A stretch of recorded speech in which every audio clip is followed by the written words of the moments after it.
তোমাদের সঙ্গে শেয়ার করবো এগ পাস্তা রেসিপি। তো ওই জন্য আমি প্রথমে ভেজিটেবলসগুলো কেটে নিচ্ছি, তারপর কড়াইতে জল দিয়ে তার মধ্যে সামান্য পরিমাণে লবণ আর একটু তেল দিয়ে পাস্তাটাকে আমি সেদ্ধ করে নিচ্ছি। তো আমি এখানে সর্ষের তেল ইউজ করেছি, তোমরা সাদা তেল ইউজ করতে পারো। তো পাস্তাটাকে সেদ্ধ করে আমি জল ঝরতে দিয়ে দিয়েছি।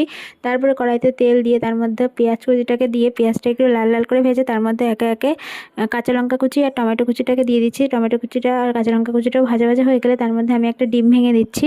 তো ডিমটাও যখন ভাজা ভাজা হয়ে যাবে তখন তার মধ্যে আমি সেদ্ধ করে রাখা পাস্তাটা দিয়ে দিচ্ছি। পাস্তাটা একটু ভাজা ভাজা করে তার মধ্যে সামান্য পরিমাণে একটু লবণ দিয়ে দেবো, যেহেতু আমি আগে সেদ্ধ করার সময় লবণ দিয়েছিলাম সেই জন্য সামান্য পরিমাণেই দিয়েছি। তার মধ্যে দিয়ে দিচ্ছি একটু টমেটো কেচাপটা দিয়ে একটু নাড়াচাড়া করে তার মধ্যে দিয়ে দেবো একটু সয়া সসটাও সামান্য পরিমাণেই দিয়েছি, ওই 1 চামচ মতন।